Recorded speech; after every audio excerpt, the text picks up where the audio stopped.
and thanks also to the two organisers, Julie and Claire, for inviting me here, and it's been a terrific conference, and I'm sure it will continue so till the end of today. I'm going to begin with a story that some of you have heard me tell already, but many of you haven't.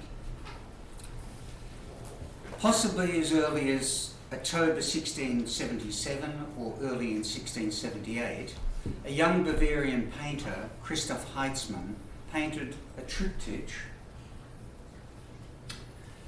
depicting the scene of his own exorcism, which took place in the church dedicated to the Virgin in the town of Mariazel, a pilgrimage site in southern Austria, in Styria, about 120 kilometres southwest of Vienna, which had been founded in the late 12th century. And just to put you in the picture, that's where it is, in a sense, between Vienna and Graz. And St. Lambrecht, as you'll hear me, is where the Benedictines who founded the shrine came from. And Heitzmann came from the vicinity of St. Politan to Mariazel. So this shrine had been founded in the late 12th or early 13th century by the Benedictine monks of the convent of St. Lambrecht, who became its custodians. By 8th of September 1677, however, when the exorcism took place on the feast of the Nativity of the Virgin, Mariazel had virtually become a national shrine of the Habsburgs, the very powerful dynasty who provided the Holy Roman Empire with all its emperors between 1438 through to 1740, and whose traditional lands were in the Duchy of Austria. And here, just to show you, is the Basilica, as it's called, today, in its modern form. It went through a very extensive renovation in the 17th and early 18th century. And most of that renovation most of the present state of the church is as it was then in the early 18th century.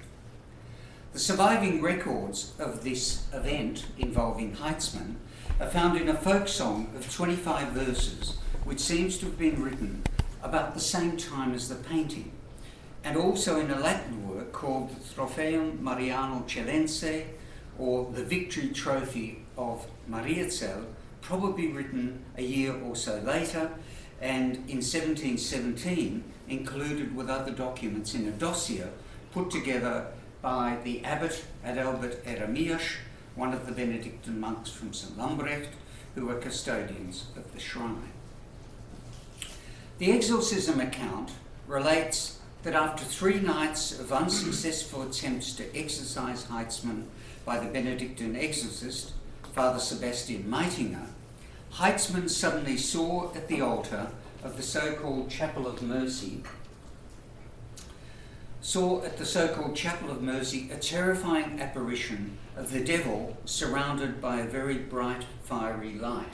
So here we have the central part of the triptych which I showed you, and this, he also painted 8 apparitions of the devil that occurred to him, and this is the 8th one. You can see it's very similar to the devil which you see there. The devil was holding a scrap of paper which he then dropped.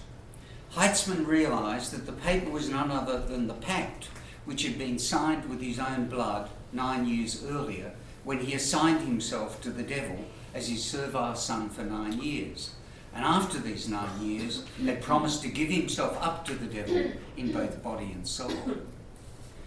It was a promise which, as the due date came closer, brought Heitzmann considerable internal and physical anxiety and torments that one document called natural convulsions. When these convulsions continued, despite his confession and communion, many became suspicious as to their cause. The judicial prefect of the Lower Austrian village of Pottenbrunn, where he had been painting in the castle, interrogated him, that is not as an artist, but simply restoring the frescoes and things, interrogated him as to whether he'd been practicing illicit arts, whereupon Heitzmann finally confessed that he had indeed made a pact with the devil. So after considerable advice from a number of officials who examined him, Heitzmann decided to travel on pilgrimage to the shrine of Mariazel, about 70 kilometres to the south, a shrine well known for its success in liberating those possessed by devils. According to the Victory Trophy, the document I've already mentioned, when Heitzmann saw the devil drop the piece of paper, the pact that he had signed, and you can see it there quite clearly, he hurled himself out of the hands of, and I'm quoting, he hurled himself out of the hands of the fathers who were holding him towards that spot, and he grabbed that piece of paper. Heitzmann believed that he had finally redeemed himself from the terrible power of the devil. He left Mariazel and went to live with his sister and brother-in-law in Vienna, and actually joined a confraternity of the Rosary in Vienna, etc. Now this is the first half of the story of these dramatic events. So just to fill you in very briefly, Heitzmann had to go back to Mariazel in the following year, for he continued to experience the excruciating emotional anguish and visions, which fortunately for later historians he wrote up in a diary. And so he was exorcised a second time in May 1678. There's a short report that he continued to have some difficulties after that as well, and then he just disappears from the historical record until 1922, when the director of the Imperial Law Library for the registration of entails in Vienna came across the dossier and passed it on to none other than Sigmund Freud, who excitedly wrote up the case in an essay entitled A 17th Century Demonological Neurosis. He was just working on the theory of the ego and the id, and this fitted him perfectly. But I'm not going there, that's another story. And so let's go back to Heitzmann's painting of the exorcism. The central panel represents the dramatic visual account of this event by painting the line of vision from behind Heitzmann, a tiny abject figure dwarfed by 4 black-gowned Benedictine priests, the exorcist Meitinger wearing the stole and his 3 assistants, in that way directing the viewer's total attention to Heitzmann's vision.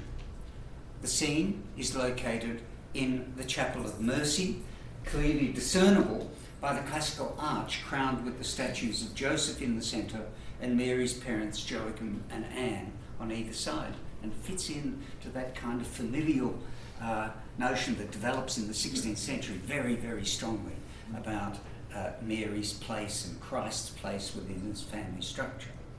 But instead of the 12th century statue of the Virgin housed in this chapel, she appears as though in a vision.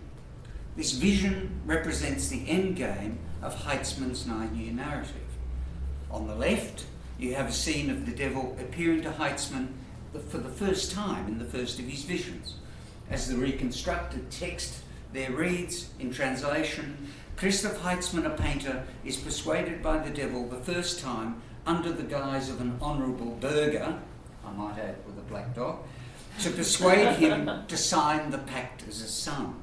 A year later, he was forced by means of terrible threats from this horrible figure to sign in his own blood, which you have on this side, and in 1677, on 8th of September, he was freed from the bondage of the devil by the most merciful Mother of God, Mary of Zell.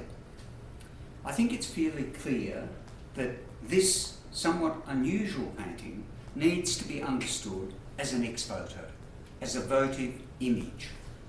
Objects, as we've heard already this morning, that were usually in the form of, if they weren't objects, the kind that Sarah was describing, they were paintings usually commissioned by the custodians of the shrine and were meant to represent visually the power of the supernatural patron and her particular shrine, the religious devotion of the pilgrim, the expertise of the custodians, and to serve also as an advertisement for potential pilgrims in the future. Now, the reason I began this talk with this very graphic image and powerful drama is that it illustrates, I think, very clearly some of the different ways in which objects were crucial to pilgrimage sites.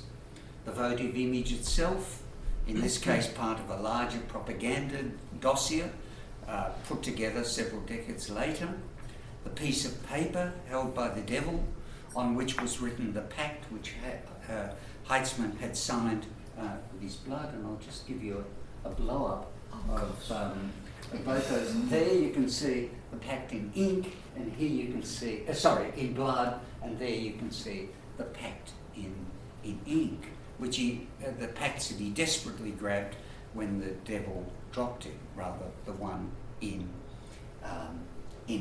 blood. The first pact that he signed in ink, before the devil forced him to sign another with his blood, and Heitzman began to think that that was the problem, why he was still having these torments, because he only got the second pact, and he had to go back and get the first that he signed in ink. The Benedictines kept the pacts that Christoph rescued at his exorcisms, just as they did numerous other objects, some of which were vomited up by the possessed at Mariazel. By the 1640s, these items were reported as including, and there were some others as well, 36 large and small stones, pieces of paper which had been bitten and on which one could still discern the sign of pacts written in blood, a square piece of wood with words on both sides, I'm not sure if that was vomited, straws, brass rings, a garnet from a rosary, silk and wool hair clasps, knotted pieces of leather, silk thread, metal pieces of comb, needles and nails. These items were still held in the Mariazel treasury, we know, in 1713, but unfortunately they perished in the fire of 1827 that also consumed many of the basilica's records. But as long as they lasted, they were objects of wonder and devotion, visible, material testimonies to the miraculous and local power of the Virgin at this particular shrine, and also the skills of its custodians, the Benedictine exorcists. The power of that shrine and its victorious Virgin, and I'm using victorious from the text that I've been referring to, is clearly depicted in Heitzman's votive image. It is the statue of Mercy, which you see here, the statue here in the Chapel of Mercy. There you get a longer view, and I'm putting it together with the central image of the triptych. It's the statue of Mercy, the object of cultic devotion, housed within the Mercy altar and radiating immense power that forces the devil to release the pact, thereby freeing Heitzman from the devil's power. And the extent to which he himself had invested extraordinary emotional energy and experienced these deep-seated psychic tensions he felt is clearly demonstrated by what he reports in the diary he began writing about 3 months after the first exorcism. In what seems to have been a dream, he writes that between 2 and 3 at night, he thought he was in a beautiful hall when a knight came up and told him, I should tear up the figures of the apparition which I had sketched and not paint the votive painting, in German, the Opfertafel. Now, we're not absolutely sure that the Opfertafel is this, but I think it must be. In the rest of this lecture, I want to describe how we can think of Mariazel as a site for the outpouring of such intense emotion and the establishment of complex emotional relationships through a multitude of its objects in which different emotions had been invested in the past and, not my topic today, continue to be variously invested in the present, because it's an ongoing living shrine. The prime focus of devotion at the shrine, as I've already mentioned, was this so-called Gnadenstatue or Gnadenbild, statue of mercy, the miraculous image around which the Mariazel pilgrimage was fashioned. It was a statue that a Benedictine monk from the Abbey of St. Lambrecht, called Magnus, carved from a limewood tree, supposedly in the mid-12th century by tradition in 1157. A form of votive image, the statue was created in thanks for the Virgin's rescuing of him from the wild mountainous region to the north of the Abbey, where Magnus was on a mission to colonise and establish seigneurial rights as part of the expansion of the Abbey's secular patrons, the Margraves of Epstein, against the wild Hungarians in the east. As a result of his rescue from the dangerous wilderness, Magnus built, as we see it here, as you see from a so-called wonder altar of the early 16th century, Magnus built a small chapel in honour of what came to be considered a miraculous statue. Now, part of the emotional power and ongoing attraction of this statue originated with the fact that from quite an early stage it came to be clothed, and the clothing was changed through time and even at different times of the church year. We're not sure when the tradition began in Mariazel, but we find a significant number of examples of this in the medieval period that many here would be more aware of than I am. But from pilgrim badges, we know that the Mariazel Virgin was already clothed in the 15th century, as in these the two pilgrimage badges above, 15th century badges, and this one is an early 16th century from about 1520, it's stated. These were made of lead tin alloys, in which the Virgin is depicted with both King Louis of Hungary and the importance of that in the Margrave of Moravia, I'll come to that in a moment, with two angels above, and a clear referencing of the arches of the Mercy Chapel. And here below, interestingly, I think in terms of some images you'll see, a Madonna decked out with pearls and flanked by Lambrecht, the patron of the Benedictine monastery from where the monks came, and Benedict, the founder of their order. In 1518, we have the oldest surviving sketch of the Virgin, where she's clothed in similar fashion as in that contemporary pilgrim badge.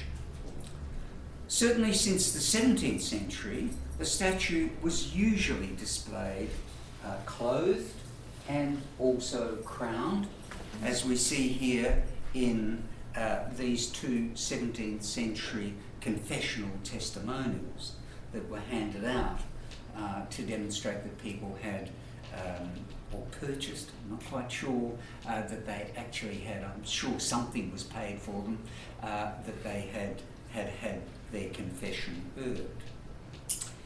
As has been argued by various scholars, the clothing of the statues of saints and the Virgin helped make them far more humanly real and also more visibly present to devotees, and in that way were able to arouse emotions akin to what one would experience in the saint's actual presence. It also allowed them to take on different identities and persona, communicating their complex nature and role. In the case of Mariazel, Mary, while pointing, I think I have it, no I don't, in the original statue, pointing at her child, very much, although those hands are very strange, and we're a little bit uncertain, what happened in the 18th and 19th century as a result of a number of fires and so on. Are there new hands put on there? I don't think that's been explored sufficiently yet.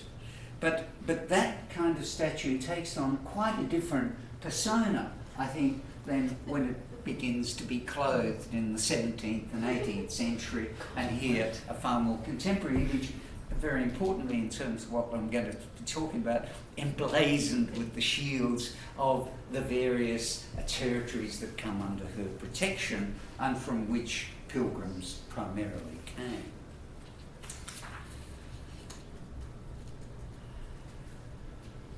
And I should just mention, and of course I'll mention this again, especially from 1647, when she became patron officially of the lands of Austria. At the same time, Mary's richly ornamented jewels and clothing provided important new opportunities for donors to appropriate such figures for their politico-religious ends, to display them as examples and representatives of the donor's power. In this way, the figure of the Virgin of Mariazel gradually became more and more closely aligned with the House of Habsburg from the early 17th century. The manner in which the Habsburgs appropriated the shrine is illustrated very clearly by the grille or screen for the Chapel of Mercy, which was donated by Empress Maria Theresa and her husband Franz Stephan in 1756, which still survives today and frames the statue of Mercy in quite novel fashion, which I'll show in a moment. Earlier, the statue was able to be, there it is in 1629, and here the silver grille, in 1629, it's interesting, in that early period, they used the curtain, which has been referred to often to actually to curtain out, I can't think of the word, the image at particular times, and then opened it during feasts and so on, and when particular groups were there. And then here we have in 1679 the silver grille that was donated by Emperor Leopold I as thanks for the birth of his son and successor, Joseph. The inscription of the donation, mounted with the Habsburg double eagle, crowned with the Habsburg crown, and flanked by the coats of arms of Hungary and Bohemia, and on the far left also Styria and what's the other one? And nearer Austria. Similar to this was what I've already referred to, was the votive grille, the Dankopfer again, the three-part votive screen, which still stands today. And you can see, well, maybe you can't see, but it is basically the same as that. It's had a few things attached to it, which was donated by Maria Theresa and Franz Stephan in 1756. Once again with the imperial eagle and the Habsburg crown above it, this time flanked with the Lorraine crown of Franz Stephan and the initials, no, I can't see them. They're there. Oh yeah. FLMT. Franz of Lorraine and Maria Theresa. The screen successfully frames, I think, the Virgin of Mariazel above the tabernacle and below the imperial eagle as the powerful Queen of Heaven and also Mother and special patron of Austria. I want to suggest that this clothing and framing of the central object of pilgrims' devotion at the shrine in the 17th and 18th century reflects a new layer of politically what's the word? Politically informed, that will do. Politically directed, even proto-national emotions that are being generated at the shrine in this period.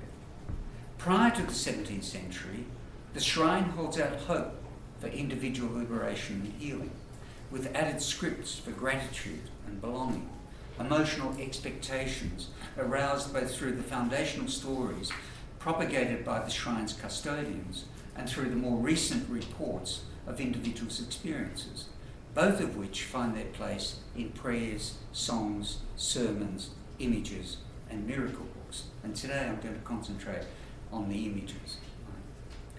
The story of Christoph Heitzmann, with which I began, is such a story of liberation.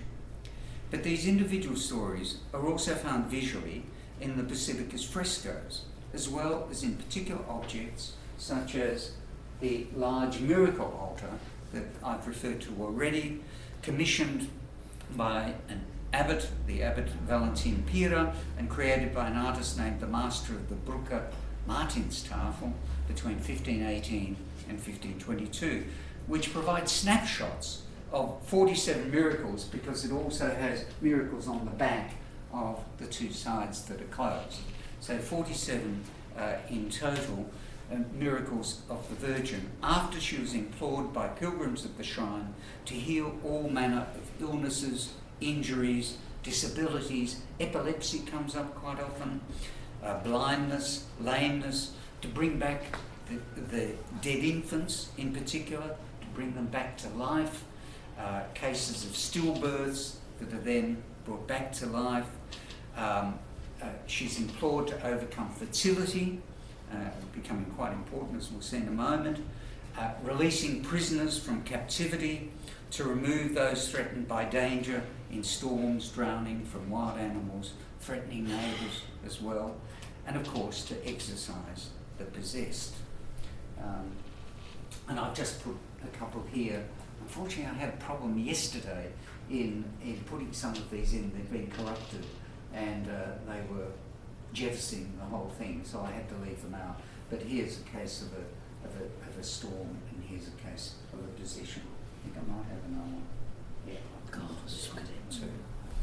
One can see the desperation in many of the faces, and especially the gestures. Some of the ones I want to put in are quite extraordinary, with these gestures of horror and so on.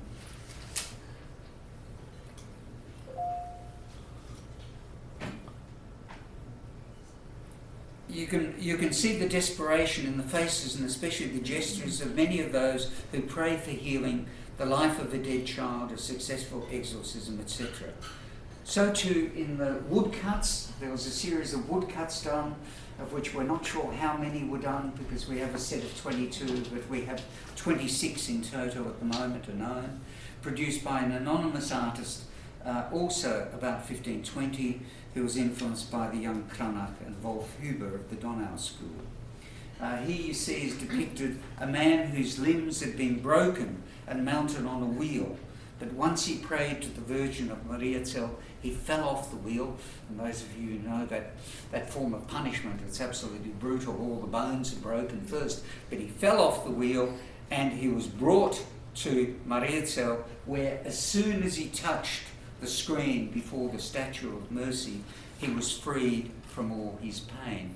This comes up in all the miracle books. It's repeated over and over again. And I think the screen is quite important, and this fits then the latest screen, or the screen takes on some of that kind of power. In this large painting, which is not very good quality because I took it surreptitiously, not meant to take photographs there. In fact, one of my research assistants very kindly straightened it up. It was all until a few days ago, and she straightened it up.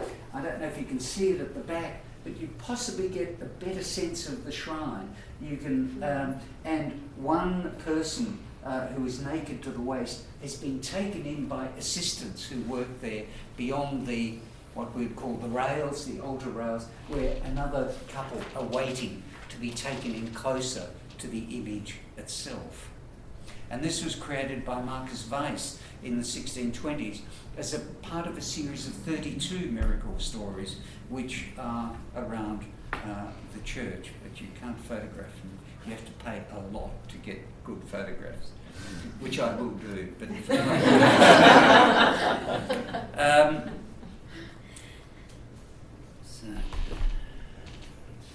Such miracles were also propagated far and wide through Europe by the illustrated miracle books, and I'm not showing you, I've worked a lot on these miracle books, and here, oddly enough, I've got two cases of storms at sea, but there are all kinds of miracles shown in them. And these miracle books increase in number dramatically from the beginning of the 17th century. From about this time on, in the 1620s, however, the time of the Marquis Weiss painting, and following the victory of Emperor Ferdinand II against the Protestant forces of Frederick V at the Battle of White Mountain outside of Prague, Mariazel began to take on the first big battle of the 30 Years' War. Mariazel began to take on emotional meanings associated with its role as a national shrine, with the specific task of protecting the Austrian state and its Habsburg rulers. It became a shrine for the outpouring of emotion to protect Austria against its Protestant enemies in the west, and most especially its Turkish enemies in the east. For the Habsburg emperors and other family members came to thank the Virgin on each occasion for each military victory, and often to pray before the battle actually took place. But they not only came to ensure their military and political survival, they also came to pray for their biological survival as an imperial house. And I'll just give a little more detail about those two aims. Support in war, or thanks for victory in war, were the most important grounds for imperial visits to Mariazel. I've already referred to Ferdinand's thanks following the Battle of White Mountain, but most of these battles were those waged against the Turks. We can date these actually from as early as 1587, when Emperor Matthias organised a pilgrimage to Mariazel with Melchior Klersel, then Provost of St. Stephen's in Vienna, and later the Archbishop, and really one of the most important figures in this history, to request the Virgin's assistance against the Turks. And in 1602 he returned in thanks for the victory in the preceding year. And here we have an 18th century illustration on the left of him presenting a crown to the Virgin. Such pilgrimages continued throughout the 17th century, critical in their regularity. The second most important grounds for pilgrimages by the emperor and members of his family were prayers related to the birth and survival of the male progeny. An important period in that respect was that period between 1659 and 1679, when finally a male heir, Joseph, was born. And as we've seen, this also led to that votive gift of the massive silver screen or grille in front of the altar of mercy as thanks for the Virgin's gift to the nation of a male heir. Likewise, Charles VI is portrayed here, pilgrimage to Mariazel in 1715 with his wife Elizabeth Christine to beg the Virgin for a male heir. In 1715, did I say 16? In 1715. In 1716, they went back, giving thanks and taking with them their 2.5-month-old child, Leopold Johann. However, 1 year later, the child died. And Charles then offered to the shrine a cast in the appearance of the child made out of gold. And you see it here in this illustration. And I'm not exactly sure whether it was actually made before as a thank offering, or in actual fact it happened after the actual death of the child. That's something I still have to pursue. And there you can see the other precious gifts that were given to the shrine. While the shrine was certainly still understood as a site where individuals could be cured, liberated and revived, the imperial patronage was also slowly transforming it into a site for the protection of the nation and its dynastic house. And this changed the ambience and form of the pilgrimage in significant ways. Pilgrimages became more organised, more orchestrated, as we see, for instance, in this illustration from the early 18th century. Melchior Klersel began organising formal processions from 1617. They were under the supervision of particular Vienna churches or confraternities. Again, the Dominican Confraternity of the Rosary was very important here. And they visited now particular sites on the way with programs, detailed programs of prayer and sermons at each location, creating in this way a via sacra with finely calibrated ritual services. By 1675, we have a carefully orchestrated 10-day pilgrimages constituted by particular parishes and confraternities, and by the end of the century, as many as 300 groups and 100,000 pilgrims integrated into highly orchestrated processions.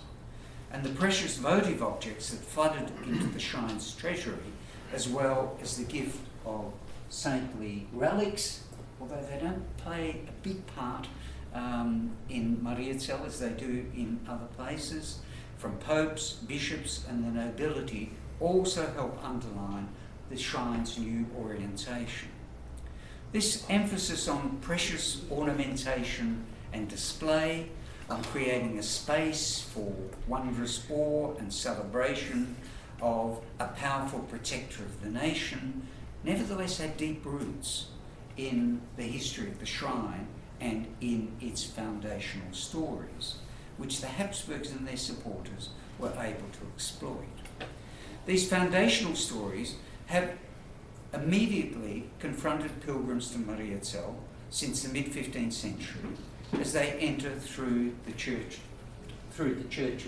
main portal and under this extraordinary tympanum that you see there, you see here, and I want to just concentrate a little bit on this particular marble relief, created in about 1440 by Hans von Tübingen for Abbot Heinrich II Moika as part of the tympanum.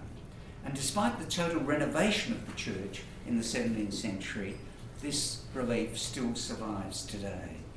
And actually, and I won't talk about this, but you also come past these two statues of King Ludwig and Duke Heinrich, and then you go into the church.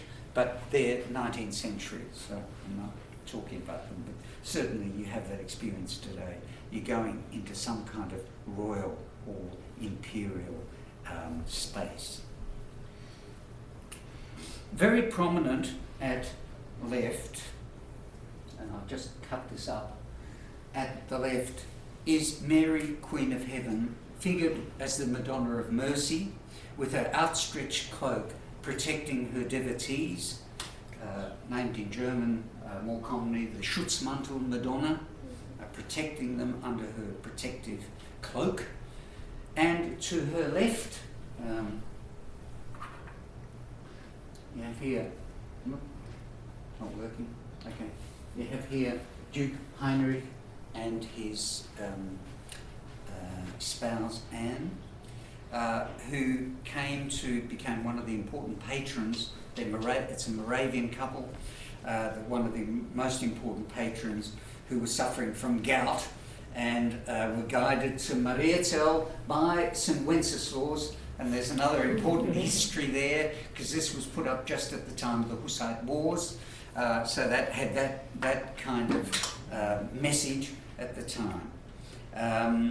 But the central section, so you have that Virgin as Queen of Heaven and the Schutzmantel Madonna, and here in the central section you have King Ludwig I of Hungary with his army of 20,000 in battle against a Turkish army of 80,000. This is the story of how in the 14th century Ludwig prayed to the Virgin of Zell before this battle, in which he was greatly outnumbered. The Virgin appeared to him in his sleep in a dream and assured him that she would bring him victory. As a sign of assurance, she left on Ludwig's chest a painted image of herself holding the Christ child. And here you can see the image which Ludwig is holding up and which came to be called the Schatzkammerbild, the treasury painting. And you can see in the battle the Hungarians identified here with their banners, subduing their Turkish enemies, trampling them underfoot, assisted by the angel of Val.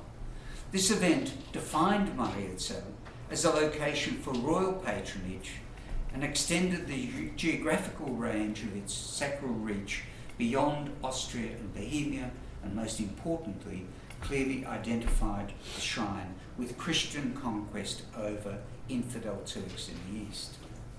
A suggestive detail of the relief is also, that I won't talk about, but I'll just mention, is this angel here, which seems to link the previous scene of battle with this scene, which shows an exorcism which takes place. The story of an exorcism in 1370 of a woman possessed and tortured by scores of demons. Well, they had different numbers. One miracle book gives it as 125,000. And this woman had killed her father, mother, and infant child, and was subsequently brought by relations to Mariazel. It defines Mariazel once again as a site of the Virgin's victories over her spiritual enemies, the devil, and so a site with special powers of exorcism. But I'm suggesting, I'm not talking about today, the connection between the Turks and exorcism. Now, these four foundational scenes and stories were repeated over and over again. This is the top four in that altar, for instance, in each of the shrine's miracle books and other official accounts, visual and literary. As most foundational accounts, they are also sites of memory and authorization, linking the present to the past and thereby establishing a basis for ongoing and future development.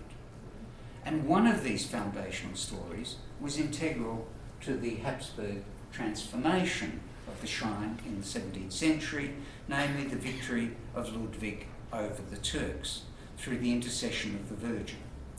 In this case, the Turkish scimitars, I think it's quite a dramatic scene, are no match for the Hungarian lancers, the Hungarians clad in the armour of Western European knights fighting under the banner of the Virgin, who appears intriguingly as the apocalyptic Virgin, radiant as the sun and standing on the crescent moon. While above is an angel bearing the painted image given to Ludwig as assurance of his victory. The depiction of the scene in another altar, and it's just the one up there, the central one here, in this so-called small miracle altar at 1512, includes many of the same features, except that here most of the Turkish soldiers are archers, and Ludwig bears the image he received from the Virgin. I hope you probably can't see it, but here on his chest as he rides into battle. So this story was carried through into the Habsburg transformation of the shrine through two objects that represented a very different view of the Virgin to that of the Statue of Mercy. They figured Mary as a terrifying military commander fighting a ruthless war against the enemies of Christianity. As many of the contemporary hymns, sermons, miracle books, and other visual images described and depicted her, she is, and I quote from one of the sermons, she is beautiful as the moon. It's a quote from the Song of Songs. Beautiful as the moon, terrifying as an army of banners. Other references, these are all biblical. She will crush her enemies as she does the head of a serpent. She is the punishing rod with which God cast Pharaoh and the Egyptians into the Red Sea. She is the Tower of David from which hang thousands of shields. Before her, a powerful army melts like wax before the fire. Sorry, reference to Sarah. And this is, I won't go into this, but here you can see these lightning bolts coming out from the clouds onto the Turkish enemy, whereas here, Ludwig, and it's actually the frontispiece to a thesis in the 17th century. Very interesting. The military rhetoric is extremely powerful, and the miracle books frequently cite the Habsburg Emperor's designation of her as Generalissima, commander of the imperial forces. The Virgin of Mariazel's victories over those who oppose her community of devotees are nothing less than military victories, and they are victories meant to instill similar emotions of unflinching, ruthless zeal in her devotees. This highly emotional rhetoric centres on the first object of the two I want to draw notice to, that is the image of the Virgin, which is the second most sacred, revered and miraculous object in Mariazel. The so-called Schatzkammerbild, the treasury image.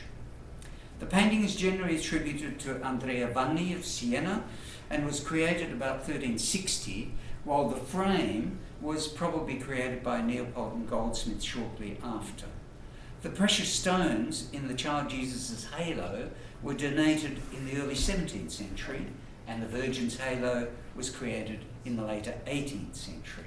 So it is a compilation, as many of these images are. The string of pearls were donated and attached in 1861, but clearly using models, because you remember those pilgrimage badges and so on in the early sketches.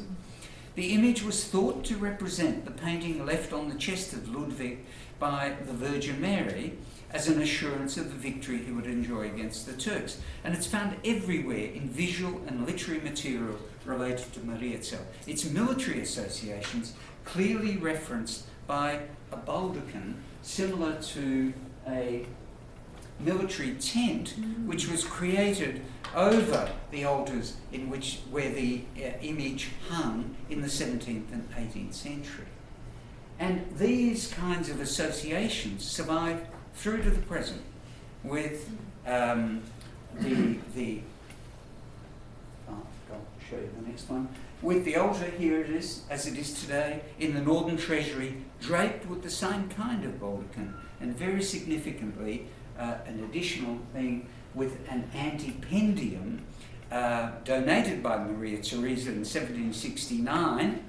It's actually, the present one is actually a copy from 1802. It was kind of melted down during Joseph II's reign, but I won't go into that. It's fundamentally the same, featuring Maria Theresa, her husband Franz, and their 16 children and one grandchild. That is Joseph II's child of 1662, also called Maria Theresa. While the doorway here into the treasury is here decorated with scenes of this battle and military victory. Now the second image that reflects this Habsburg appropriation of the shrine and emphasis on collective protection is an early 16th century statue. I think it's very interesting. Early 16th century statue of Mary as Queen of Heaven, which was placed on a 5-metre high column, possibly outside the church at first, and then situated in the church between the Chapel of Mercy and the High Altar in 1682. In a work of 1687, the Vienna Dominican Johann Braumiller, in a very interesting text, describes the penitential practices that are carried out at the base of this statue. And I suspect it was brought in to control those penitential practices that we know of at other places, such as the famous one in Regensburg in the 16th century, with all the bodies lying around contorted, doing all sorts of things. It was brought into the church to regulate those practices, but also, I think, to align the shrine in different kinds of ways to its new meanings and aims. So Braumiller describes these. Pilgrims proceed on their knees and outstretched arms before the column of the Virgin, some carrying crosses, some with their flails, and when given the sign, at 4 different pauses in the ritual, they proceed to flagellate. It's a description that we find, and in fact, he also gives the numbers on particular occasions. There were 125 that bore flails, 125 that bore crosses, and so many, I can't remember, who had their arms outstretched. And we see them here again in these illustrations by, here you can see the flagellants, and also there those with their arms outstretched, and here they also have the hoods on as well, penitential hoods.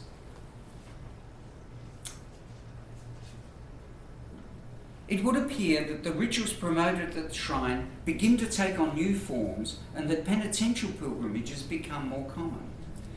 Since God is constantly slandered, this is Braumiller speaking, by all kinds of sins, we are disciplined and punished. through plague, through war, and through other disasters. So we need to pray the rosary to the Virgin and make annual pilgrimages to Mariazel in order to avoid such punishments. Now, I think here we have what you might call a very different emotional religious style introduced that marks a move from emotions that give expression to joy and gratitude and liberation from various forms of pain and misfortune, from the protection offered, or for the protection offered by the cloak of the Schutzmantel Madonna, to emotional practices which demand the infliction of pain on the body, that through self-abasement, mortification, and humiliation, sins might be atoned. One's personal sins need to be atoned, and so the nation will be purified and the integrity of the group survive. This Virgin on a column seems to me to simply be another version of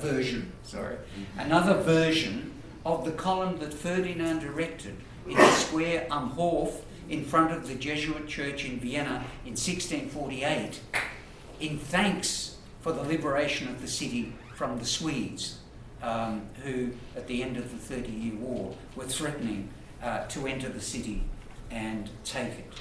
When in 1648 also, he attributed the protection of Vienna and the Austrian lands,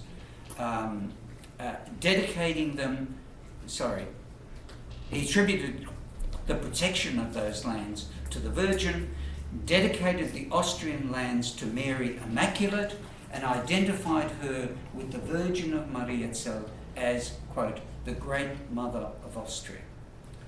The statue, the one that still survives today, actually, it's a bronze one. The original one was a wooden one, but it was virtually the same.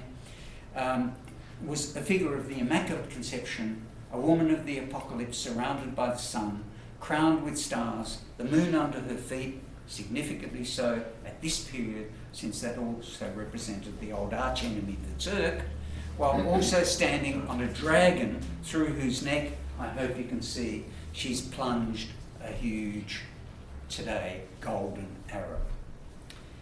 I don't wish to suggest that hope for individual deliverance and healing, gratitude for benefits procured, and subsequent devotion to the shrine as a site of wondrous intervention and comfort disappeared from the experiences of pilgrims who flocked to Mariazel in the later 17th and 18th centuries. Testament to that are the accounts of such experiences in the miracle books that poured off the presses every decade from the 1690s and even annually between 1747 and 1751. We had 5 of them, one after the other. These told stories of men and women who were healed of the illnesses, injuries and disabilities of what I spoke before. And these were depicted, of course, in various illustrations, as you see here. This particular print was used in a number of miracle books, the first one in 1700. We also know that from the numerous votive images that increased exponentially in the 17th century. We had as many as 507 in 1693, for instance. It was a real industry. I haven't been able to work out exactly how it worked. People didn't paint them themselves, of course, but there were painters in town who did this, and then you went along to them and you had these images made. But here again, and this was raised by one of the speakers this morning. Okay, yeah, 1 minute to go. One of the speakers this morning that it's uncertain whether sometimes these were made at the beginning. You know, people brought these to the pilgrimage rather than did them, or did they do them after the pilgrimage when they were healed and then left them there, or left the money for them to be done. I'm not really clear, and I think you'll get a mixture of all those things. So there were 570 in that year, with the result that the custodians had to sell off more than 500 to make room for these new ones. And I imagine, we know that from that period, but I imagine they did this numbers of times. So I'm not arguing that that disappears from the shrine. Rather, I'm wanting to argue that there is a new level of emotions and rhetoric associated with the shrine and its pilgrimages that take on explicitly national associations, and the benefits sought were frequently directed to communal protection, to military victory, and a purified Habsburg society. As pilgrims from Graz sang in front of the statue of the Virgin in 1703, "We beseech most humbly, protect the Emperor and King, his arch house, also his land and people, that your mercy may flow upon them. Lay the enemy at their feet. This is what we ask altogether." It's difficult to know the extent to which these emotional investments were also transferred to the small objects that I haven't spoken about today. This is a big lacuna. The small objects which pilgrims took away from the shrine into their domestic lives, such as the testamentary paper images I've already shown, and especially the medals, which became a real industry controlled and partly financed by the Benedictines from the mid-17th century. Such objects allowed the experience of the shrine to be reimagined, relived and retold, gratitude to be re-expressed, and comfort and assurance to be re-experienced in a very personal and domestic fashion, as they were touched, stroked, kissed, or even, as we know from Mariazel and some other shrines, swallowed or digested, as these were ripped off and swallowed as kind of pills, or maybe, as I thought, as LSD. So these, and in a sense, I leave you, I think I'll finish now, with this kind of question about these. How do we understand these? If we're talking about this kind of layering of emotional styles, maybe we can call it, to what impact does the image on the actual paper influence the meaning by the individual devotee? Is it the image, or is it really more the physical action, the way it's chewed and or maybe sucked and then swallowed, maybe like a host, I'm not quite sure, and is it then becomes very much focused on the body? Does the actual image have any part to play in that kind of process? I'm not sure where to go with that, but I'll leave that question.